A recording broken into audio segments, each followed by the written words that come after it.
আজকে বোরকা পড়া এত সহজ না, আজকে হাত মোজা পা মোজা পড়া এত সহজ না।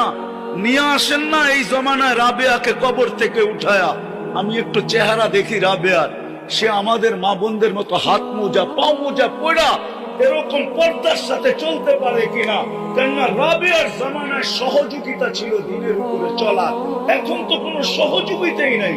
আল্লাহর রাসূল বলছে, সাহাবারা জিজ্ঞাসা করছে, আল্লাহর রাসূল বলছে তোমরা হকের উপরে চলার জন্য সহযোগিতা পাইতেছ, জিবরিলকে আসতে দেখতেছ, যাইতে দেখতেছ, কোরআন নাযিল হইতে দেখতেছ, আমি তোমাদের মাঝে আছি। এক জমানা আসবে তোমাদের আমল একটা করবে, তোমাদের চেয়ে 50 গুণ বেশি সওয়াব পাবে।